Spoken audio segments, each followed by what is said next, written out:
O criador de God of War e do personagem Kratos falou recentemente no seu canal, num vídeo sobre os rumos que a franquia vem tomando, sobre as escolhas dos desenvolvedores de agora. E ele acaba falando também, comenta sobre o que aconteceu com Indiana Jones, que também teve seu personagem sendo profundamente alterado conforme vieram mais obras. Como eu acho que a forma que ele falou tem valor para além das palavras dele, então eu não vou só citar, eu vou mostrar ele falando. Aí, a cada trecho que eu mostrar, a gente continua essa conversa, beleza? Se liga aí. Anyway, here's what Bruno says. He says, you could say that a lot of our projects and our games and the way we approach them kind of reflects a little bit about the studio's personalities and personal experiences. The previous games in the Greek era, perhaps that was our college years, and now we have all grown up and have families of our own. We try to reflect those personal experiences also through Kratos and through some of the other characters he interacts with. Now, I want to tell you something about this shit. I liked very much. I thought 2018 was great. Ragnarok, not my cup of tea. But this is the problem with Indiana Jones. I don't want these characters to grow. I don't give a fuck what you're going through at the studio. And I don't mean that disrespectfully. If you're going to build a brand new IP, or you're going to build a character into the God of War lore, and that character is struggling or dealing with your problems that a lot of you guys that have gotten older and girls at the studio have dealt with, that's wonderful. Do that shit all day long. But don't take the character Kratos or Indiana Jones and go, you know what? I'm Steven Spielberg. I'm older now, and I'm really into family, and I want to tell stories about fathers and sons and God. No, fuck you. That is not what this character is, whether it's Indy or whether it's the goddamn Kratos, okay? I just stop. You know, I get it. You know, I don't know. It's just like someone needs to be able to tell these people no sometimes and say, look, we love that you're arty-farty. We love that you're taking shit from your personal life. We love that you're treating the medium, and Sony always has, as an art form as well as a business. You know, we get it, we love it, we support it, but somebody still needs to step up there and go, you need to do all that within the pin that we've put up a fence for you, and if you step outside, the electric shock collar is going to get you.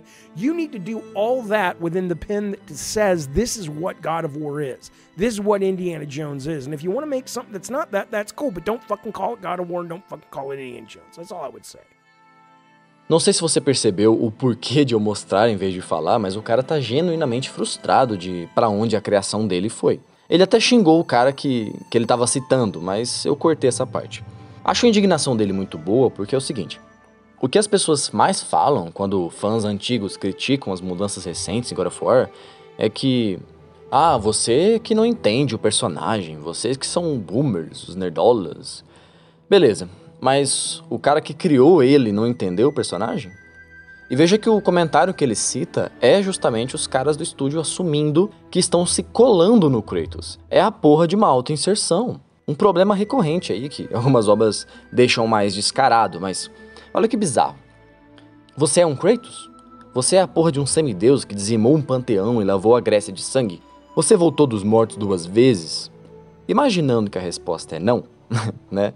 Faz sentido? Tem algo nesse personagem de níveis épicos que superam até os níveis dos antigos heróis da mitologia? Algo nele que pareça com você? Pra você ver ele como um avatar da sua personalidade e da sua luta para educar um filho, ou sei lá? É óbvio que não. Isso não é só uma ideia que desrespeita o personagem, que, como o David Jaffe diz, você poderia estar criando com outra marca ou um personagem dentro da lore para caber essas ideias. Mas não só isso, essa parada é o que a gente já discutiu bem no comecinho do canal, nesse vídeo aqui sobre Alan Moore e Grant Morrison. Existem escritores que são antropólogos, que aprenderam a se submeter às regras daquele mundo diferente e jogam dentro daqueles termos. E tem os escritores missionários, que veem a obra que eles vão mexer como uma terra para ser civilizada, catequizada, tá entendendo? O mesmo aconteceu com Indiana Jones. Eu sei que os novos títulos de God of War têm uma ampla aceitação. Isso aí não é muito argumento, contrário ao que eu tô falando, porque a voz do povo não é a voz de Deus, e porque tudo que a Sony lança tem ampla aceitação mesmo. Predomina ainda o público consumer, como a gente chama. Mas tomando esse fator em consideração, com certeza isso se deve a algumas coisas para além da evolução, entre aspas, do Kratos, incluindo um bom desenvolvimento e jogabilidade. E isso é bem questionável, quando você tem um jogo que fica te mostrando tudo que você tem que fazer e não deixa o cara nem ficar preso num quebra-cabeças mais, como os antigos deixavam pra te botar pra pensar. Mas enfim, certamente funciona como um jogo. Eu mesmo joguei um pouco de Valhalla e tem muita ideia boa e bem executada. Mas simplesmente não é mais God of War, virou outra coisa. E o David Jaffe também pensa dessa forma, eu vou deixar ele expressar o ponto dele, que é o meu ponto também. Ravno says, I thought you liked Kratos except for the beard. I do like the first one that Corey did. But that was because it was so meta and so interesting and genuinely just so good that I was cool with it. But no, I don't like the direction that God of War is going in at all now. After seeing this particular Ragnarok, I'll play Valhalla, maybe that'll turn me around. Ragnarok was I've said this many, many times. Ragnarok was a great game. Wonderfully made, wonderfully produced, up and down all goddamn day. But it's not God of War. It's not, it's not for me. Let's put it that way. But if you dig it, you dig it. Good for you. Esse é o ponto, que ele já tinha falado lá atrás também, né? É outra coisa agora. E a expressão pessoal dele, de não achar o estilo dele, não é só, cada um gosta do seu estilo, não sei o quê. Não, pera lá. É bom pra você, se você gostou de como tá indo. Mas os fãs nostálgicos e o próprio criador desaprovarem, é porque a coisa passou a ser produzida para outro público. Ele reflete nisso em outra parte do vídeo também. O negócio foi numa direção diferente. Foi para um rumo de um público de The Last of Us, alguma coisa assim. O público do jogo de ação, dá pra dizer assim, que vai atrás daquela fantasia de poder que o Kratos fornece, daquela busca insana dele, esse público, que deveria ser o mais respeitado por ser o que faz o valor da franquia, essa é a galera que tá praticamente sendo enxotada do próprio título, que era o seu favorito antes.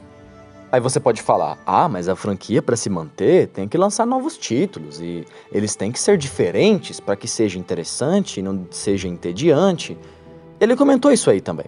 Kratos would get boring, says Everett. Well, here's the thing about that. That's like saying James Bond will get boring or Spider-Man will get boring. Yes, I won't belabor the point, but I will tell you something.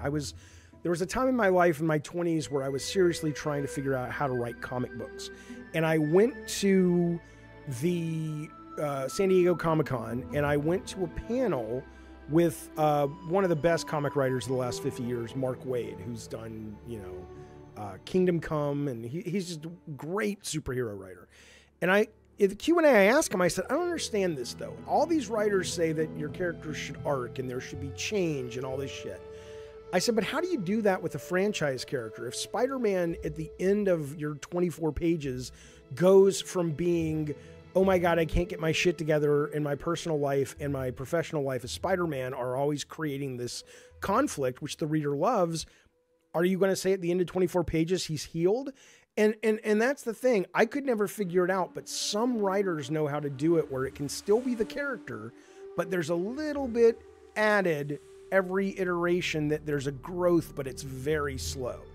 But let me ask you this. If I came to you and pitched you the character Kratos from 2018's game, and you had never heard of Kratos before, I don't know if you would go, that sounds like a great character.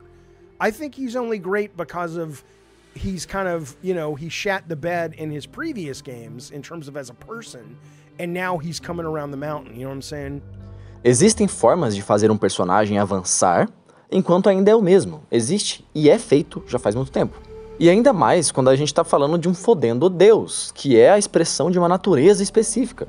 Porra, cara, o Kratos agora, numa DLC, tá falando de ser o Deus da esperança, bicho. Pô, é de dar risada. As normas disseram que eu busco uma redenção que eu sei que eu não mereço. O que isso me torna? Um Deus dos tolos. Um Deus da esperança. E é irônico que é exatamente o que o David Jaffe diz aí no final. A relevância e a originalidade desse Kratos tá toda em cima do Kratos maldoso e cruel, que agora estaria procurando redenção. A verdade é que Kratos morreu no último jogo da Grécia Antiga. Literalmente, é o que aconteceu. Ele morreu e concluiu um ciclo trágico.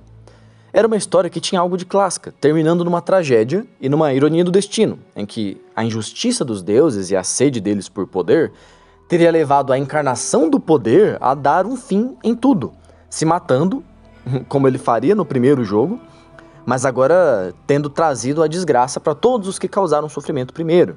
Minha morte teria sido justa, mas ainda não era a hora. Sim, teria sido justa, mas a necessidade de continuar lucrando fez reanimarem um corpo. E muito interessante que ele volte pra cena e tenha uma família feliz, e agora queira cuidar de filho, e provavelmente se aposentar casando, sei lá, não sei mais o que vão fazer agora. É interessante que tudo aquilo que faz os desenvolvedores serem pessoas comuns, eles estejam injetando num personagem e, com isso, ele se torne mais e mais molenga. Talvez isso diga algo sobre um estilo de vida mundano ser o que enfraquece os homens. E o que afasta eles daquela determinação capaz de derrubar deuses. E para terminar, não, ele não pode ser o deus da esperança. Quando ele soube que tinha esperança nele no terceiro jogo, porque ela estava na caixa de Pandora que ele abriu, e então ele se mata, ele espalhou a esperança. Ele renovou o mundo, possivelmente. Era uma morte redentora o suficiente. Ali estava a redenção dele, que ele está atrás agora. Num sacrifício nobre, não em ser um pai de família.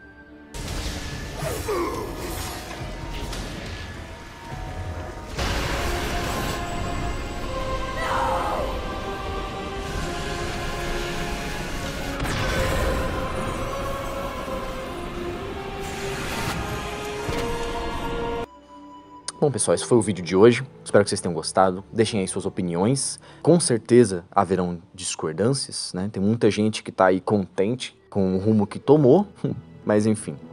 Por favor, deixe aí seu like para apoiar a gente e deixe aí sua inscrição. Tudo que você puder para a gente continuar produzindo esse conteúdo. Nos vemos no próximo vídeo. Nova Gênesis agradece a sua audiência e até.